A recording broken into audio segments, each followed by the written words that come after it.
Bem-vindos a mais um episódio do Pérolas a Porcos, um podcast sobre vinho produzido e apresentado por mim, Vasco Cotovil. Aqui as pérolas são os nossos convidados e lá está, o porco sou eu.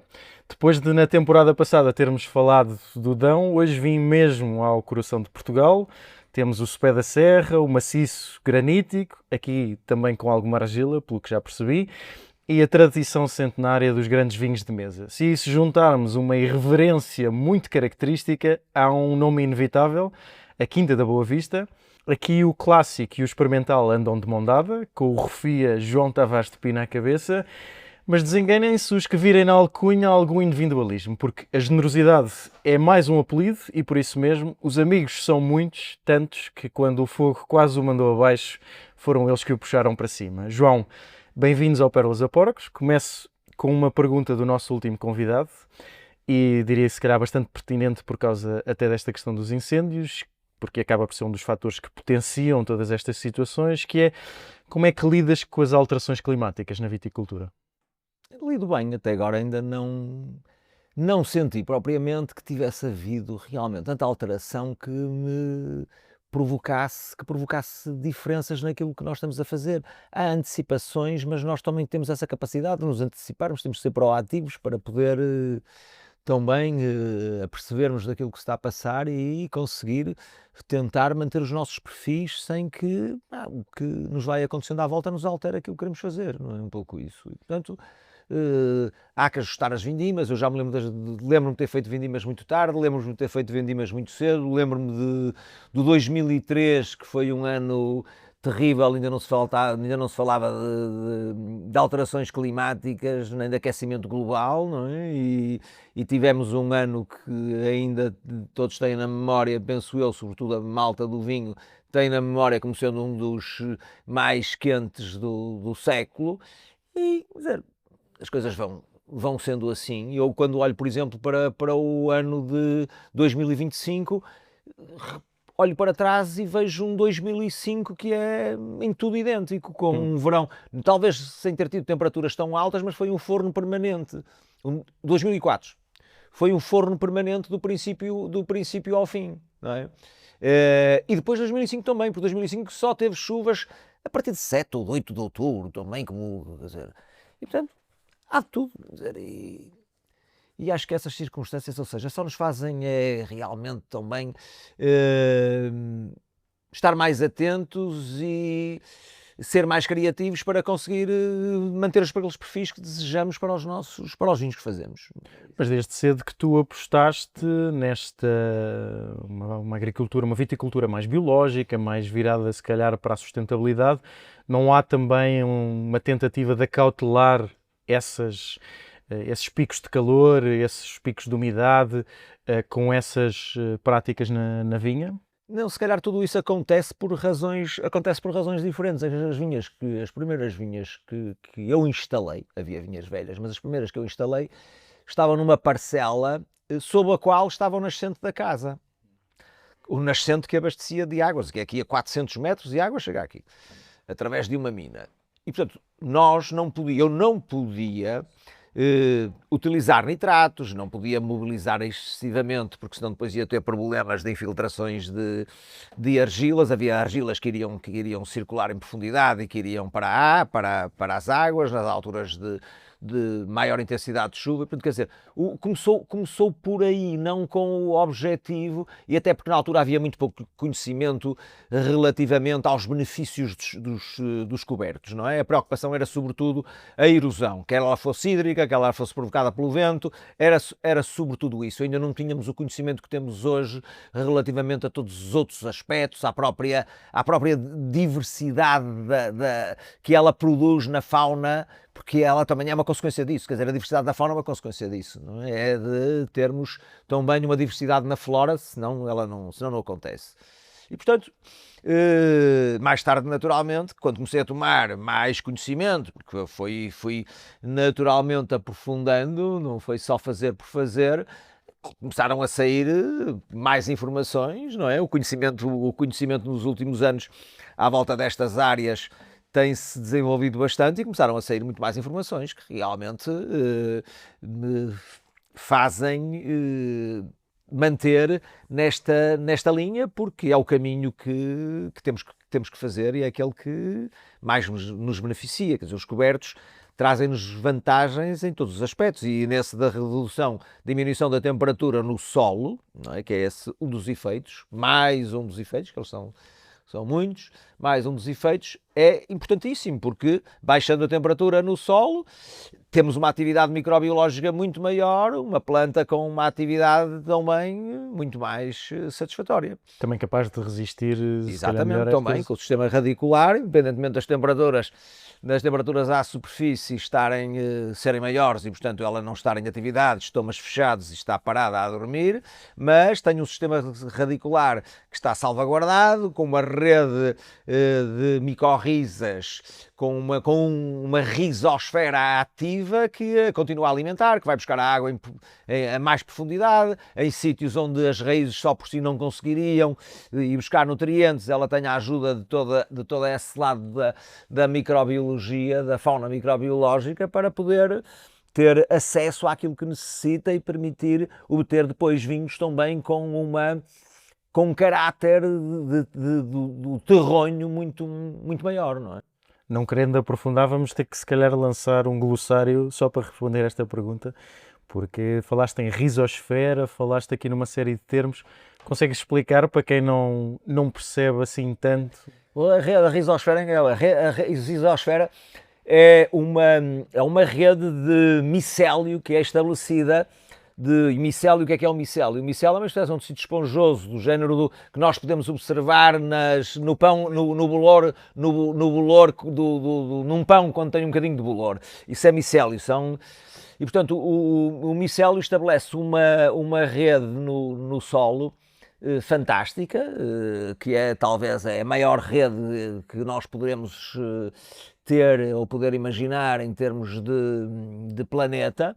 Estabelece uma rede enorme com essa simbiose entre os fungos que se ligam, essas micorrizas que se ligam às raízes das plantas, beneficiando os açúcares que elas produzem e retribuindo-lhes com os minerais que elas vão conseguir captar ou que vão conseguir buscar a sítios onde as plantas não acedem, não é? Portanto, há esse mutualismo, essa relação que é benéfica para ambos. E, portanto, é isso que eu tento também, de alguma forma, favorecer para ter digamos assim, uma situação em que as plantas se possam dar melhor, não é? Voltando um pouco atrás, a Quinta da Boa Vista já existe há vários séculos, se não estou em erro. Sim, estamos cá há vários séculos. A família está cá há vários séculos e a Quinta existe há mais. Mas tu só pegas no projeto nos anos 90, em 1990. É, 1990. Já havia todo esse pensamento desde o princípio ou foi uma coisa que foste descobrindo com o tempo? Não havia pensamento nenhum.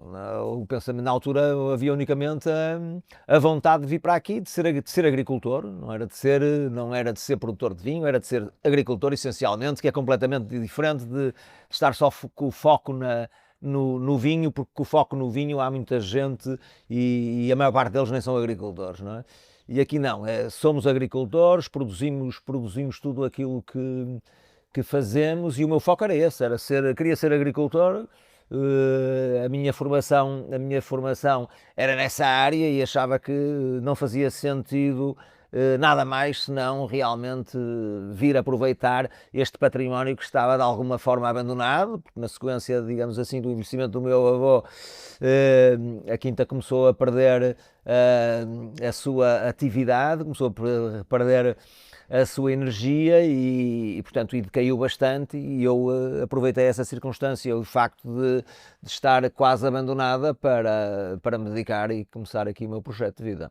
Falaste na formação, portanto, antes de tudo isso, fizeste formação cá em Portugal e também em França. Estive em França, não cheguei a acabar em Enologia, tive 2 anos em Bordeaux, foi uma experiência fantástica pela gente que conheci. O que é que trouxeste lá de fora? Trouxe sobretudo uma escola que na altura estava muito focada e virada para dentro, com as castas internacionais, com uma enologia muito precisa e e muito focada para a maquiagem, que era algo que realmente não me agradava, e se calhar também foi por isso que eu me afastei mais depressa do que estava a fazer, porque para realmente fazer aquele tipo de pinturas não necessitava de passar por escola nenhuma. Pois é, há seja uma espécie de um choque, até Era um porque choque aqui no um bocado Dão... grande. Sim, aqui no Dão, e a minha cultura familiar também, que foi muito virada eh, para a pureza, não é? Sempre desde o início, o que eu fui habituado a viver e a provar e a conhecer, foram sempre tudo vinhos que tinham um perfil muito puro, sem grande intervenção.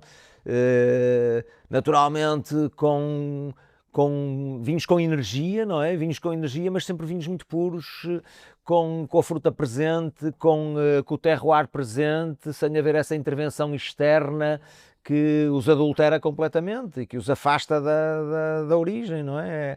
Há quem realmente tenha essa ideia de que a sofisticação depende dessa pintura, dessa maquiagem toda que se faz, quando penso que é um contrassenso, não há nada que possa ultrapassar em sofisticação a natureza, e portanto o que é preciso é de alguma maneira ampará-la e segurá-la para que aquilo que estamos a fazer ou aquilo que queremos fazer não sofra desvios, não é? Eu não sou apologista, e atenção com esses discursos que começa a haver por aí, do natural e do não sei o quê. É melhor falar da baixa intervenção e realmente ter consciência de que há muita gente a fazer vinhos de baixa intervenção com muita qualidade, muita qualidade, porque são muito conhecedores, muito mais conhecedores do que muita outra gente que anda por aí a fazer vinhos manipulados, porque para fazer estes vinhos de baixa intervenção é que é preciso, e sobretudo é preciso ter muita presença e acompanhá-los muito, porque também os estragamos de vez em quando. São vinhos, não é? vinhos de baixa intervenção que curiosamente dão muito trabalho. Dão muito trabalho, dão muito trabalho, porque isso mesmo não os conseguimos fazer sem muito trabalho, sem uva de muita qualidade, porque de outra maneira é impossível, não é?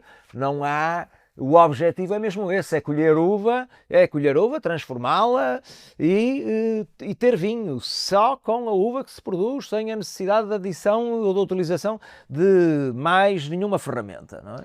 Mas esse pensamento, enfim, hoje em dia se calhar um bocadinho mais mainstream, mas na altura estavas aí completamente contra a corrente. Porque estava contra a corrente ou não. Ou seja, estava contra a corrente, a escola estaria contra a corrente, e todos os professores que eu, mesmo depois quando fui para Vila Real, é contra a corrente, porque realmente as pessoas facilmente seguem a moda, não é?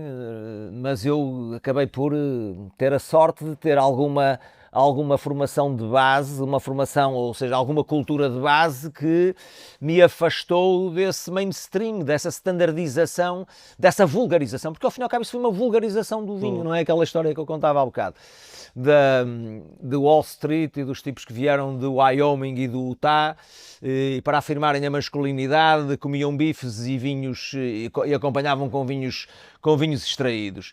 A história é mais ou menos essa.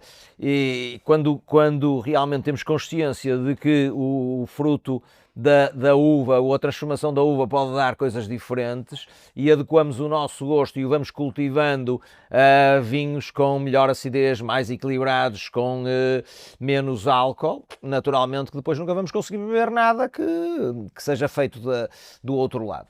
Portanto, mas enfim, embora haja, e há várias pessoas que seguem a mesma escola que tu, há poucas pessoas que se calhar expressem isso com esta irreverência que te é muito característica. E, portanto, eu fiz há bocado a brincadeira, mas o Rofia és tu? Não, o Rofia sou eu, sempre fui Rofia desde sempre, não é? Sou Rofia desde sempre.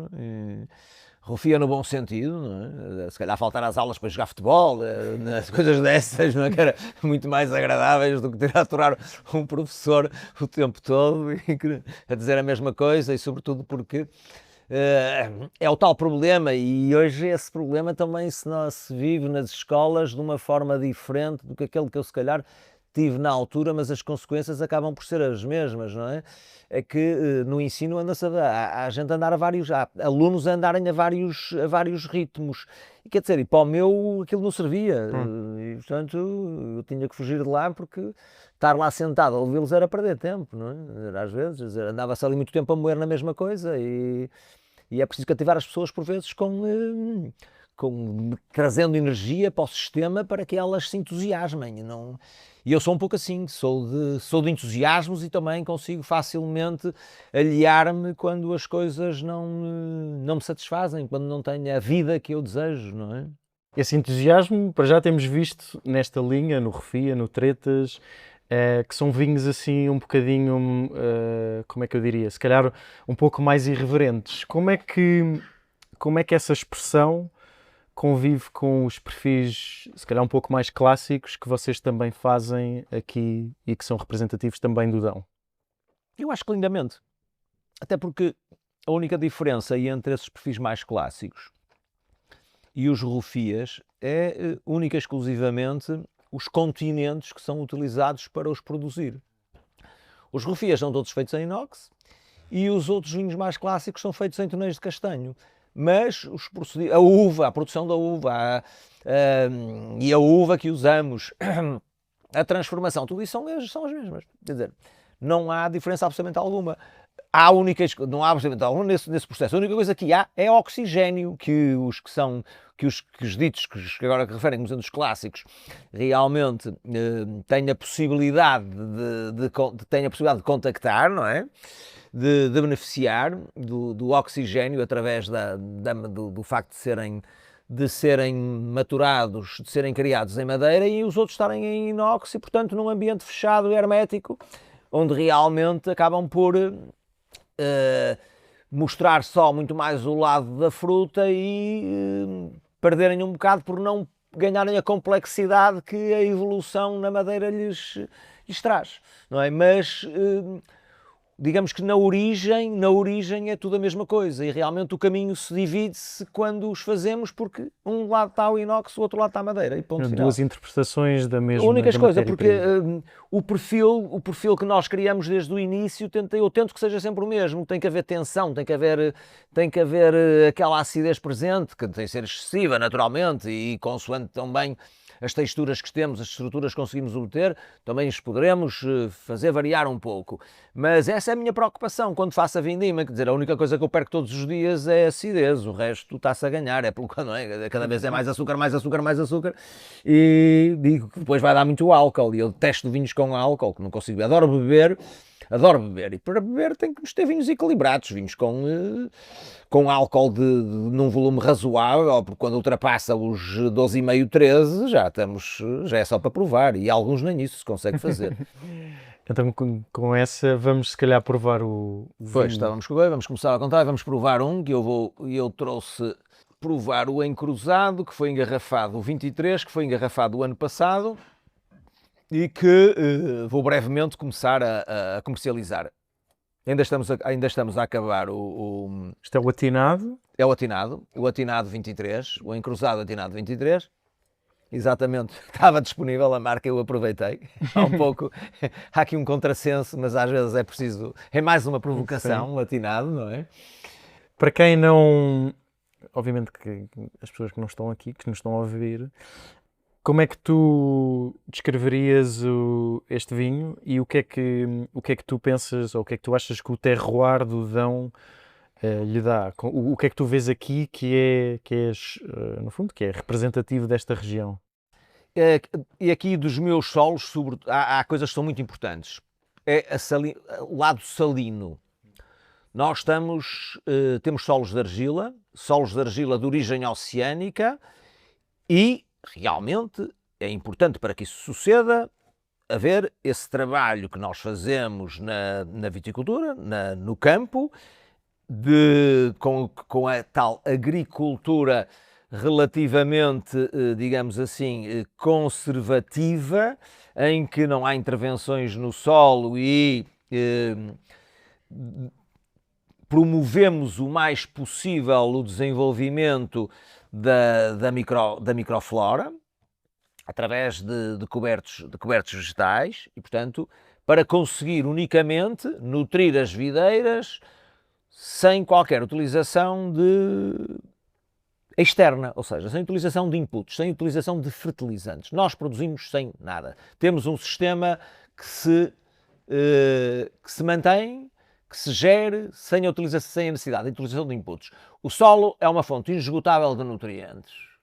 Os agrónomos é que realmente perturbaram isto tudo porque havia necessidade de meter dinheiro nas empresas dos agroquímicos. Mas o solo é uma fonte inesgotável de nutrientes. É preciso obtê-los. E para os obter é preciso que haja uma atividade microbiológica suficiente para os conseguirmos retirar do solo. São precisos níveis de matéria orgânica elevados para termos atividade microbiológica. Para termos níveis de matéria orgânica elevados não podemos mobilizar. Se mobilizarmos, mandamos todo o carbono para a atmosfera, porque a matéria orgânica é carbono. Portanto, mobilizando, mandamos o carbono para a atmosfera, não temos vida no solo.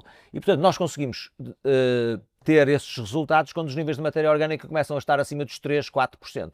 O que é muito difícil, porque demora anos, e por outro lado é um pouco o oposto de tudo aquilo que sempre se disse a vida toda. Que os solos tinham que ser pobres, que os solos que não sei o quê, tretas que não vale a pena agora perdermos muito tempo, não estávamos assim aqui uma eternidade para realmente esclarecer tudo isto. A fisiologia da planta diz-nos que é exatamente o contrário. Ela produz bons vinhos e consegue fazer produções equilibradas se estiver bem nutrida. É a mesma história das vinhas velhas e eu costumo explicar isto rapidamente com um homem velho também já não consegue fazer filhos, não é? Mais ou menos a coisa assim. E, portanto, uma vinha velha tem mais dificuldade e naturalmente produz grandes vinhos, mas a partir do momento que eu tenho uma vinha com 10, 20 anos que ocupa o cubo de solo que necessita para essa produção, ela já me permite obter vinhos de uma qualidade da qualidade que eu desejo. Agora, o que é que isto tem e porque é que é dão? Porque, por um lado, há esse aspecto, é a baixa intervenção, há a inexistência da maquiagem, há a pureza. E, portanto, se quando alguém prova este encruzado, vai dizer, eu nunca tinha provado um encruzado assim. Pois não, nunca provaste encruzado, o que tu provaste é suco de pau. A diferença é essa. E que provar suco de pau e provar encruzado são coisas completamente diferentes. E, portanto, vai ter que conhecer outra perspectiva da casta, não é? Porque está a beber um maquiado, é como a tal coisa. Vamos aqui pintar uma boneca, pintamos, de manhã lavamos-la e não a reconhecemos. Com a boneca lavada já ninguém a vai reconhecer. A questão é essa também. E, portanto, temos que ver o que é que... E, portanto, a salinidade é uma coisa que para mim é muito, muito importante, sobretudo nestes solos, e, portanto, nos solos de argila, por isso mesmo, pela tal origem de serem de origem oceânica, do tal RAI que existiu na Europa, na zona da Europa há cerca de 500 milhões de anos. E, portanto, para mim é das características mais importantes. Depois tem este lado que para mim é sempre muito importante. Eu chamo-lhe herbalidade, porque nós quando falamos em herbáceo é sempre muito complicado. Mas tem estas notas para mim esta presença das notas arbustivas é algo sempre muito, muito importante para que realmente não se perca o caráter da região. E como tal também há aqui um fator. Não podemos deixar que a maturação suba excessivamente, senão esse lado perdemos-lo todo. Quer dizer, se calhar é só o meu perfil que é assim e o dos outros é diferente. Perfeito, entendo, não posso fazer nada, mas este é o meu dom e é o dom que eu reconheço. O resto eu não reconheço na maior parte das circunstâncias, ainda por cima, porque com tanto pau à mistura, com tanta intervenção à mistura, às vezes apanhamos-nos em mundos diferentes do que aqueles que eu imaginaria. Não é? Não sentes que há outros produtores aqui na região a trabalhar o vinho, ou a trabalhar a vinha de maneira semelhante? Se há a trabalhar o vinho e a vinha. Acho que da vinha ainda há pouca gente, na vinha ainda há muito pouca gente com esta perspectiva. Há agora esta ideia toda da utilização dos cobertos biodiversos, mas isso é um pouco fugir àquilo que eu penso que é o mais importante, que é, e para mim é esse o caminho que deve ser seguido, que é favorecer a biodiversidade autóctone, não é? Ou a diversidade autóctone. Essa aí é que eu penso que é o importante, independentemente de às vezes temos que passar por fases em que temos que recorrer a algumas artimanhas para poder atingir esse fim.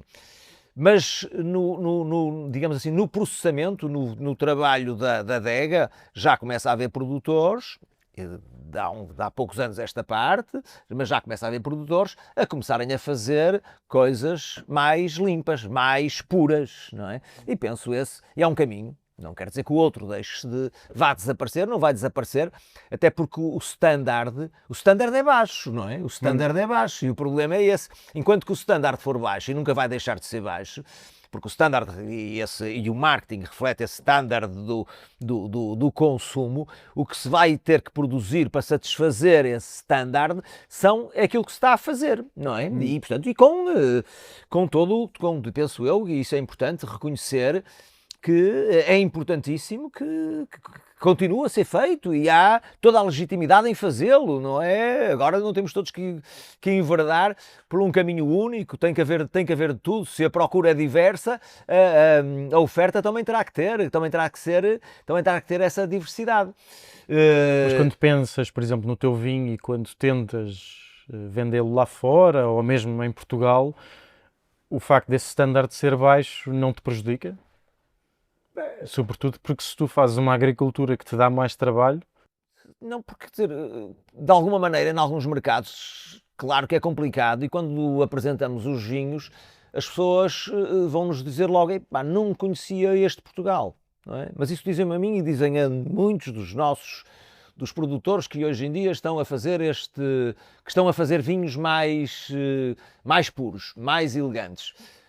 Penso eu que todos ouvimos o mesmo, não conhecia este Portugal, só conhecia o Portugal dos vinhos extraídos, dos vinhos com álcool, dos vinhos para gordos. Não conhecia estes vinhos não conhecia vinhos elegantes e finos. E isso, quer dizer, isso para mim não é mau, sobretudo quando ouço alguém disto, porque será certamente alguém que está sintonizado com aquilo que eu estou a apresentar, não é? E que está a descobrir finalmente algo que vai de encontro àquilo que ele também aprecia. E, portanto, de alguma maneira traz desvantagens, se bem que essa impressão que fomos deixando ao longo do tempo, de alguma maneira nos vai continuar a marcar, não é? Não há hipótese de fugirmos a isso, de um país que a partir dos anos 80 ou dos anos 90 começou a fazer umas coisas porque lá fora se fazia, sem qualquer outro sentido que fosse esse, não é? Foram vinhos que foram produzidos com toda a legitimidade, que eu digo sempre, quer dizer, não há razão nenhuma de condenar, porque percebem, e isto é um negócio. Se calhar eu não entendi, e o meu problema se calhar foi esse, é não o ter entendido dessa forma e durante a minha vida toda andar a fazer o que eu gostava e não aquilo que o mercado queria. Tudo bem, paguei uma fatura que se calhar me está a compensar agora, porque também... Porque o mercado agora começa também a valorizar. Começa a valorizar. E, por outro lado, também começa a ter esse reconhecimento de alguém que nunca se desviou e que nunca deixou de fazer aquilo que queria só porque o mercado pedia. Não é? E, portanto, isso para mim é algo que me dá uma alegria enorme. Não é? E se o mercado pender para o outro lado? Não vale a pena, porque o mercado vai sempre pender para muitos lados. O mercado vai andar sempre a pender, sempre foi assim. Não é? Nós na moda já vimos calças à boca de sino, mini saia, vestidos compridos, unhas aparadas, unhas compridas, quer dizer, nós tudo cabelo pintado, cabelo curto, é uma coisa, não há nada a fazer, é assim.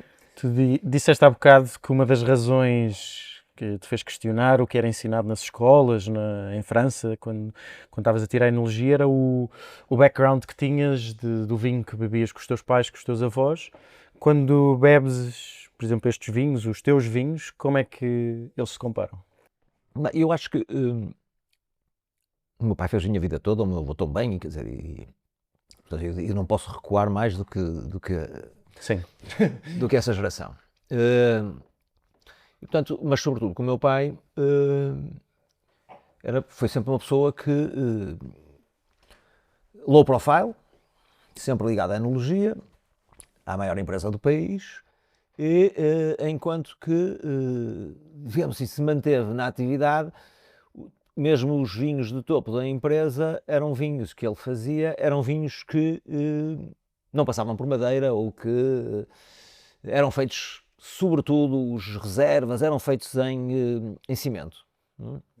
Portanto, vinhos com uma pureza muito grande, com os álcoois que eram normais, que sempre foram normais para ele e que eram aqueles que nós conhecíamos do passado, antes dos anos 80, e portanto eram vinhos no máximo os tintos com 12,5, nunca, digamos, se perdeu para fazer coisas mais do que isso, com as tais frutinhas, com as tais compotazinhas e com as frutazinhas todas muito maduras. Nunca fui fã disso, porque tal como eu, e se calhar vem daí, vem muito do que eu sou, vem dessa aprendizagem que tive com ele.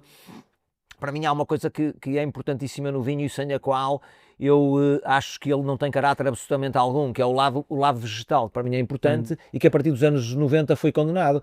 Basta ver que aqui na região do Dão, e eu deixei de certificar por isso, basta ver que aqui na região do Dão, por exemplo, para a certificação, o vegetal é um defeito. E, portanto, qualquer vinho que eles estejam a provar em que detectem vegetal, rejeitam. Quer dizer, isto é um contrassenso monumental. Isto é de uma loucura enorme. Só esta gente babada é que realmente pode fazer isto.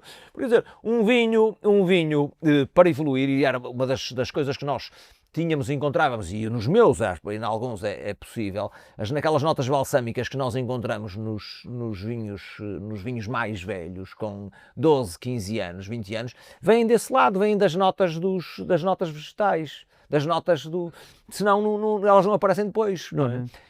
Isso por um lado. Outras notas que fizeram desaparecer, exatamente porque começaram todos a comer molho de tomate com salsicha, não é? Foi o amargo. As notas amargas também. O amargo é importantíssimo no seu equilibrado. Claro que não vamos ter só astringência e só amargor, não é isso, mas é importante ter algum amargor, uma nota ligeira, para poder ter um palato cheio, para ter vinhos que realmente nos limpem completamente a boca. E, portanto, o problema muitas vezes é esse, é nós entrarmos em caminhos muito restritos, em que não permitimos mais nada, não é? É mesmo como, olha, na política hoje em dia, na vida social, são as mesmas coisas que nós vamos, quer dizer, querem se estabelecer determinadas regras que não fazem qualquer tipo de sentido, querem limitar, querem obrigar-me agora a ir para o caminho deles. Não vou, quero lá eu saber. Não faz sentido nenhum. Se gostam daquilo, continuem a fazer. Não, mas obrigam-nos. E mesmo depois, porque o problema é que depois demora-se muito tempo a recuar. As pessoas demoram muito tempo a reconhecer os erros e demoram muito tempo a refazer aquilo que estragaram. Demora-se muito tempo a refazer aquilo que estragaram. E, portanto, conduz-se uma região para um determinado lado, para um determinado caminho, e não se permite que ela tenha uma maior diversidade. E a qualidade de uma região não vive desse rebanho todo branco, não é? Que esse não traz nada. Vive da diversidade, das manchas que pode ter lá no meio. E quantas mais tiver, mais reconhecimento vai ter, não é? Mas o problema é que isto está sempre ali, e o problema é esse vamos entrar, entramos no problema da questão. Isto é manipulado e manobrado pelas corporações e pela lavoura, as adegas cooperativas, e portanto, vamos aqui pôr as coisas claras, eu ainda por cima lá está, a minha reverência vem daí, estamos a falar de gente sem formação sociocultural, e o problema é esse, por um lado, e do outro, as corporações que a têm, e que sabem exatamente aquilo que querem, mas podiam ser, quer dizer, umas pessoas, podiam ser, digamos assim, podiam ser estruturas, as corporações podiam ser estruturas, digamos, mais abertas, mais delicadas connosco, que não nos impedissem de fazer aquilo que nós queremos. Certo. Porque são eles que impedem isso nas comissões vitivinícolas, são eles que mandam lá dentro, não é? Depois há uma série de bobos que ocupam os lugares e as cadeiras que vão sendo distribuídas, mas são as corporações que fazem isso. E, portanto, eu não quero fazer nada daquilo que a maior empresa do país ou os maiores produtores do país fazem. Agora eles todos têm que ter consciência que nenhum vai conseguir fazer o que eu faço. É impossível. Impossível porque não está na minha vinha. Não é? Sim. E deviam-me de permitir fazer isso. Deviam de respeitar a minha identidade. Mas isso é a única coisa que eles não podem fazer, porque é o que não conseguem. É ser eu. E por isso não querem que eu seja. O problema é sempre esse. Não querem isso, eu e os outros. Eu pergunto sempre aos produtores, como já sabem, para sugerirem um produtor que consideram uma inspiração. Tu escolheste Nanclares e Preto, Alberto Nanclares e Preto. Nanclares e Preto. Das Rias Baixas. Alvarinho. Estamos a falar de castas, solos, um perfil completamente diferente do teu. Porquê é que é uma inspiração?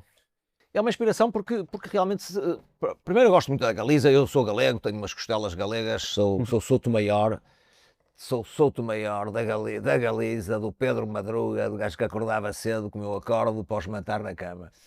E portanto a Galiza para mim é uma inspiração em muitas coisas, e no vinho também, sobretudo porque os galegos é uma população muito batalhadora, muito resiliente, e que sempre fez vinhos que eu gostei muito finos, muito elegantes.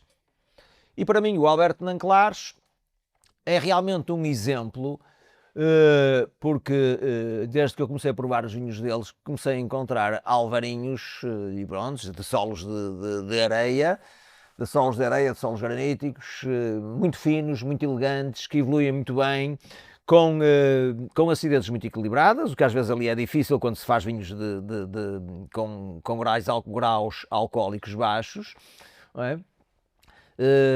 Vinhos com muita tensão, vinhos com muita energia. Quer dizer, a inspiração não é no perfil dele, que eu tenho outro, mas é nesse estilo do Nanclares que eu acho fantástico. Quer dizer, quando me falam dos alvarinhos feitos em Monção, eu acho que aquilo, quer dizer, alguns deles são vinhos que são pesadíssimos, vinhos demasiado volumosos, e acho que a casta merece mais do que isso. A casta é uma casta fantástica que poderia permitir, que permite fazer, porque há também já quem começa a fazer, que permite fazer coisas fantásticas, coisas elegantes, e nada daqueles pesos super doces, com aqueles narizes super adocicados que vão fazendo que nos massacram. E eu prefiro isto. Prefiro de longe este tipo de vinhos, como faz o Nanclares, como faz o Elógio, como muitos produtores na Galiza vão fazendo.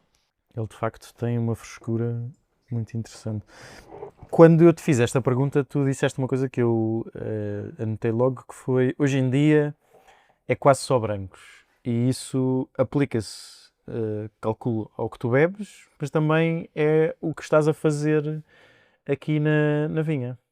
Exato, aplica-se ao que eu bebo, lá está. E eu sempre bebi tintos pouco extraídos. Quando bebo tintos pouco extraídos. Portanto, os tintos que eu faço também são assim, ou seja, e cada vez estão a ser menos extraídos, porque cada vez também sinto que o tanino me pesa demasiado, o tanino limita-me a capacidade de digerir, não é? Satura-me, o tanino satura-me muito rapidamente. Por isso os vinhos brancos, cada vez mais gosto de brancos, não é? Cada vez mais gosto de brancos. E também pelo facto de o mercado cada vez estar mais voltado para o consumo de brancos, o nacional, porque a exportação já há muito que assim era. Agora, na reconversão que estou a fazer, consequência do desastre do ano passado, naturalmente que aproveito esta janela para me adaptar às circunstâncias atuais. Não é? E, portanto, praticamente vou ficar com uma exploração em que 85% do que vou ter, dos 18 hectares de vinha com que irei ficar, são de uva branca, e o resto é que será tinto. Vamos ser... Se não tivesses passado pelo que passaste com os incêndios, e para quem nos ouve, se calhar não sabe, o João perdeu grande parte da produção em 2023, 24, quando os incêndios aqui na região lhe destruíram grande parte da propriedade, inclusive é a casa da família. Se não tivesses passado por tudo isso, achas que, embora quisesses, que conseguirias fazer essa reestruturação, pelo menos da maneira que estás a tentar fazer agora? Demorava mais tempo, demoraria muito mais tempo, e se calhar nunca a levaria, digamos assim, tão longe, não é? Por variedíssimas razões. Primeiro porque nós também nos acomodamos muitas vezes às circunstâncias, não é? Acomodamos às circunstâncias. E eu estava um pouco acomodado, até porque já não sou um garoto, e se calhar iria fazer as coisas de uma forma mais gradual, e portanto isto naturalmente obriga-me a avançar digamos assim, de uma vez, não é? Isto obriga-me a avançar de uma vez, e ao fazê-lo de uma vez tenho essa oportunidade, não é? São novas energias. Isto é interessante, foi verificar que tudo isto que aconteceu, acabam por... E temos que ver sempre estas coisas desta forma. Quer dizer... O copo meio cheio, não é? É o copo cheio, o copo vazio, o meio copo, não é? Não é tal o copo, está meio cheio ou meio vazio. Mas é uma oportunidade, é uma nova oportunidade, e portanto há que aproveitar, há que aproveitá-la, é uma nova janela. Quer dizer, o passado não interessa, o que interessa é o dia, é agora. O Agostinho da Silva que dizia isso, o tempo não existe, o tempo é o momento que nós temos, o resto amanhã ainda não chegou. E portanto, vamos para a frente. Acho que vai ser uma oportunidade, é uma oportunidade única que me rejuvenesceu, ainda por cima, que me rejuvenesceu. Tenho que ter mais, digamos assim, tenho que me tornar mais ativo, e estou a consegui-lo fazer para poder fazer tudo aquilo que necessito, e que se calhar me demorou até agora a fazer 30 anos, e eu agora em 2 anos vou ter que fazer tudo. E vai ter que acontecer. Vai ter que acontecer porque as condições que hoje tenho, o homem que eu hoje sou, permitem que isso aconteça, não é? Há 30 anos eu não conseguia fazer isto, e hoje vou fazê-lo. Uma dessas vinhas vai ser a vinha dos amigos. Uma dessas vinhas vai ser a vinha dos amigos. O que é que vais plantar na vinha dos amigos? Na vinha dos amigos vou plantar brancos. É uma vinha que vai ficar só com uva branca. Vai ter uma coleção grande de castas da região. Vai ter um bocado de encruzado, vai ter um bocado de síria, vai ter um bocado de arinto, vai ter um bocado de cercial, vai ter um bocado de bical, vai ter um bocado de barcelo. É 1,2 hectares, mas vai ser feito com... São linhas muito compridas, porque a vinha tem só 20 carreiras. A vinha tem 20 carreiras, mas são 20 carreiras de 200 metros, 220 metros. Portanto, são de 10 variedades e 2 carreiras por cada uma das variedades. Não é? Portanto, apesar desta reconfiguração, vais permanecer fiel à tua irreverência, e vais continuar com esta filosofia de ter uma grande diversidade. Uma grande diversidade por várias razões. Primeiro, porque eu continuo a gostar de fazer os vinhos, os blends, as misturas, não é? Porque acho que consigo vinhos com muito mais complexidade do que a fazer monocastas. Isso por um lado. Por outro lado, porque a gestão da vindima é mais facilitada. Castas diferentes, ciclos diferentes, e depois, claro, também tenho exposições diferentes, solos diferentes, orientações diferentes, e tudo isso vai. Mas isso vai-me permitir também fazer uma gestão da vindima vai-me permitir gerir a vindima de uma forma mais prolongada, mais orgânica, não é? Para continuar a trabalhar da mesma forma. Este ano fiz a vindima sozinho com a minha filha na adega. Pessoal do campo, naturalmente, mas o trabalho da adega foi feito pela Inês e por mim. Tínhamos um miúdo de 16 anos que nos vinha a lavar umas caixas, mas o trabalho foi feito só por nós, e metemos 65 toneladas na adega. E quero que a coisa, enquanto puder, porque isto é um divertimento também, não é? Quero, portanto, enquanto puder, quero continuar a fazê-lo, e é isso que é importante para nós continuarmos a ter esta ligação à terra, esta ligação à vida. Tem que haver todo este envolvimento, todo este empenho, não é? Sem isto perde-se tudo. Mas essa vinha dos amigos com as tais 10 castas também tem depois outra intenção. Não sei quanto é que será para fazer, mas terei que estabelecer ali uma quantidade. Mas eu queria que depois, anualmente, cada um dos meus amigos que ajudou neste processo venha fazer aqui um vinho comigo, não é? Todos ao mesmo tempo? Não, anualmente. E fazer 1000, 1500 garrafas, para fazer 1000 ou 1500 garrafas, que serão depois para comercializar e doar a uma associação que iremos ter que ver quem será, mas o objetivo será também um reconhecimento e uma retribuição por tudo aquilo que me fizeram e por tudo aquilo que eu estou a conseguir, pelo facto por estar vivo, para continuar a viver, por viver.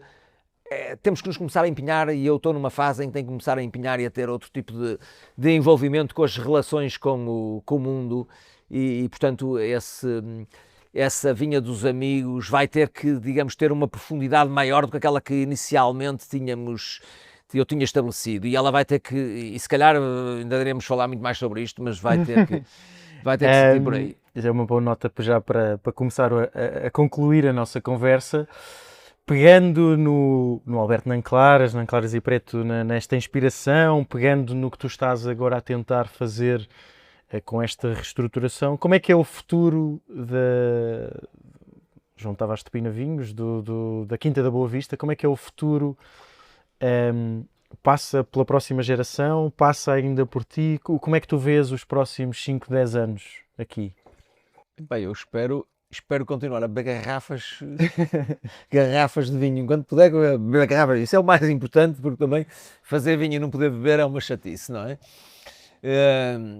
Realmente é também por isso que digamos assim, que há este foco todo, porque isto faz sentido quando nós... O mais importante para mim é a fruição, não é? Eu não tenho muita preocupação relativamente ao futuro, cada um decida aquilo que muito bem entender, quer dizer, eu não sou crente, é logo a primeira coisa, não acredito que que vou ver, que não vou para o céu, para o inferno de certeza que também não, não me querem lá, que ia queimar aquilo tudo, e aquilo era uma chatice que acabava, portanto, e não vou estar a ver nada do que se vai passar a seguir, e portanto não tenho problemas nenhuns com as decisões que vierem a ser tomadas. Portanto, quer dizer, a minha perspectiva continua a ser essa, a da fruição, e portanto de tirar partido e viver as circunstâncias da forma que me puderem beneficiar. E, portanto, acho que nesta fase e nos próximos anos e estamos a falar dos próximos 3, 4 anos, é recuperar esta instalação das vinhas que vai ter ainda algum tempo, depois começar a fazer os vinhos dessas parcelas e realmente começar então a verificar aquilo que vamos obter, sobretudo nas zonas novas que vamos a plantar, porque até aqui não tinha granito cá em casa, era tudo na argila, e agora vamos passar 4 hectares para um solo que parece ali o do nosso amigo de Colares, mas não é nudão, mas é uma coisa muito fina, uma areia fantástica.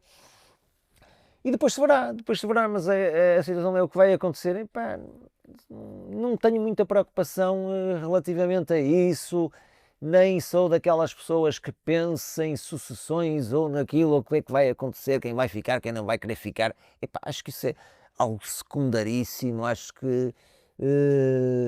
as minhas filhas espero que façam aquilo que gostam e isso é que é importante. Agora, se depois vão dar continuidade ou não, ou só cá estão para ajudar-me enquanto que eu estou vivo e depois vão desaparecer, mas não me preocupa absolutamente nada.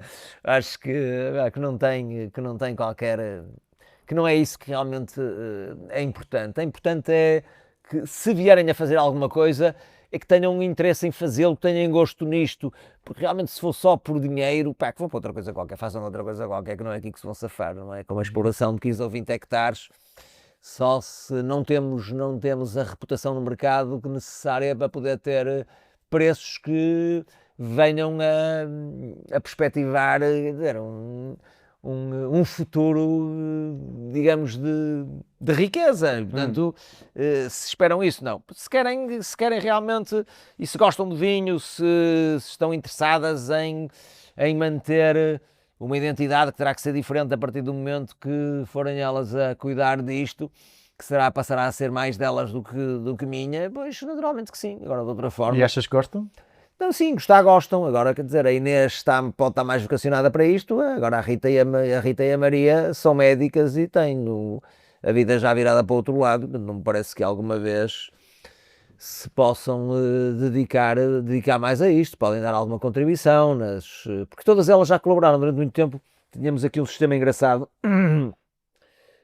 que todas elas colaboravam nas atividades e, portanto, a parte administrativa era entregue a uma, o marketing entregue a outro, e portanto íamos rodando, a parte financeira entregue a outro, portanto, e todos os anos rodávamos e eram elas, entre elas, a apoiarem-se para que a que no ano seguinte tomava conta da outra pasta tivesse a informação necessária e o apoio necessário para poder desempenhar a função. E pronto, todas elas estão, digamos assim, embrenhadas na atividade e todas elas gostam daquilo que fazemos e, sobretudo, pela relação que temos, penso eu que há muitas vezes também é mais do que isso. E o importante é as relações que nós criamos na família, isso é que nos aproxima, não é? As boas relações é que nos aproximam e às vezes estes projetos que nós temos são também função disso, quer dizer, nós gostamos deles se gostarmos da relação que temos, porque se não gostarmos da relação que temos, tanto faz que o projeto seja bom como o projeto seja mau, que ninguém vai gostar dele, não é? Quer dizer, é muito isso, não é? Uma boa nota para terminar aqui esta parte da nossa conversa. Passamos à ronda de perguntas rápidas, portanto, sem pensar, primeira resposta. Curiosamente é, como eu estava a dizer, é onde as pessoas normalmente demoram mais tempo, mas aqui vamos. Casta favorita? Não é uma, são duas. Bicalcercial. Ok. Uma casta que detestas ou que dispensas? Pá, completamente, acho aquilo nojento, a tinta Roriz. Ok. Uma casta subvalorizada, ou seja, que as pessoas não veem assim muito valor, mas que tu achas que tem nesse potencial? Pá, Mencia, já não lhe chamo Jaian porque esta gente não sabe fazer e, portanto, Mencia. Ok. E o contrário, uma casta sobrevalorizada? Touriga Nacional. Outra coisa, asquerosa, meu Deus, aquilo é uma coisa pavorosa. Touriga Nacional continua a ganhar destacada aqui nesta categoria. Uma coisa que as pessoas não sabem sobre ti? E pá, não sei, acho que não devem saber muita coisa agora o que é propriamente, Sim, uma curiosidade. Uma curiosidade, é para que sou um gajo afável, se calhar não todos, se chego a eles ele vai já disparatar e ainda me morde nas orelhas. Eu ouvi ouvi dizer que és um grande chefe, um grande cozinheiro. Portanto... Mas isso, pá, mais ou menos todas as pessoas mais próximas, os que me conhecem, sabem cozinhar. Pá, cozinho, não sou o chefe, digamos que sou um tipo que trabalha bem o receituário da gastronomia portuguesa, não é? Trabalho bem o receituário da gastronomia portuguesa. Não entro em cavalarias, não sei muito dessas técnicas para as quais é necessário Qual é a tua especialidade? E pá, não tenho, porque eu nem sei fazer nada duas vezes, como ao vinho não repito, Okay. quer dizer, o receituário, como nós sabemos, aquilo é o olho e, portanto, de uma vez para a outra há sempre pequenas nuances que são alteradas e por aí fora, o peso do sal, aquelas coisas, a mãozinha, não é? Mas pronto, mas gosto de fazer muita coisa, pá, gosto de fazer tudo, desde os assados no forno, com os borregos, com os bacalhaus, gosto dos estofados, gosto dos cozidos, gosto dos... Maravilha. Vamos, as pessoas que ouvirem este episódio vêm cá bater à porta, mas não é para beijinho agora, vêm cá à espera de um almoço. Pá, digam que eu lugar. Excluindo o Dão, assim, uma região favorita onde gostasses de trabalhar? Claro que sim, e antes tu tenho que dizer, Bairrada é uma região que me agrada, mas se tivesse que optar por outra região, por circunstâncias que tenham a ver sobretudo com o facto de poder haver mais espaço livre, mais preços melhores e por aí fora, para a terra e para tudo isso e para Beira Interior. Ok. Beira Interior. Pairing favorito, vinho com? Epá, vinho com vinho. Adoro vinho com vinho. Bom vinho com bom vinho. E como agora estou a beber vinho, não preciso mais nada. Porque acho que depois vinho com... Bom vinho com tudo, mau vinho com nada. Não é? Quer dizer, é um pouco assim. Bom vinho com tudo, mau vinho com nada. E portanto, vinho com vinho é o melhor pairing que há para mim. Melhor vinho que provaste recentemente? Assim, um que te lembras do dia, da hora, do momento? Pá, lá está, isso é outras coisas. Não há bons vinhos, há boas garrafas. Esta história, se calhar, não é a primeira vez que a estão a ouvir. Não há bons vinhos, há boas garrafas. E as boas garrafas não dependem do vinho, dependem das circunstâncias. Dependem dos amigos, dependem com quem estamos. E só isso. E, portanto, felizmente, tenho bebido muito boas garrafas e espero que hoje aconteça isso mais uma vez. Porque tem a ver com isso, e portanto dizerem-me assim, epá, este é o melhor vinho, isso é tudo uma treta dos diabos, pá, que não há nada, não há nada melhor vinho. Isso é para os jornalistas, para o João Paulo e para esses gajos, para o Papa, é que pode ser. Agora para mim não, o vinho é esse. Seja para mim. O vinho não, o vinho é isso, o vinho tem isso, é essa capacidade que ele tem de se mimetizar e de se transformar em certas determinadas circunstâncias, e o facto de eu estar com determinadas pessoas em determinado local pode transformar um vinho que até pode ser correto, mas não deixa de ser vulgar, numa coisa extraordinária, porque tem a ver com tudo o resto. O vinho é isso. Ok. Coisas que não gostas de ouvir sobre o teu vinho? Já ouviu, mas atenção, esse gajo morreu. Esse gajo morreu, e não me importa nada dizer, nem sei como é que ele se chama, mas era um chato de primeira, era aquele gajo do Fita Preta. Sempre que vinha ter comigo dizia, não gosto nada do teu vinho, eu lá quero que vais para a puta que te pariu, tanto me faz que gostes como não gostes, eu não vou fazer o vinho para ti, tanto me faz. Já está, vai ser o primeiro episódio para maiores de 18 anos. E coisas que gostas de ouvir sobre o teu vinho?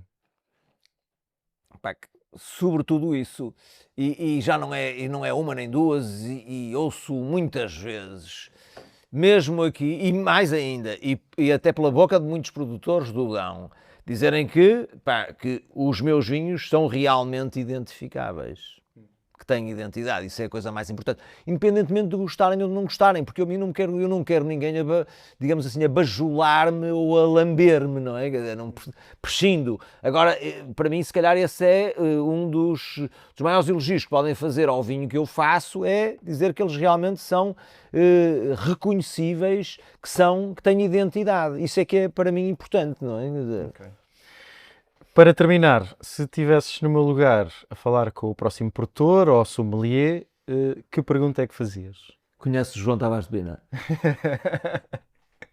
Pronto, e assim fica. João, muito obrigado, foi um gosto. Vasco Porreiro, foi fantástico. Obrigado eu.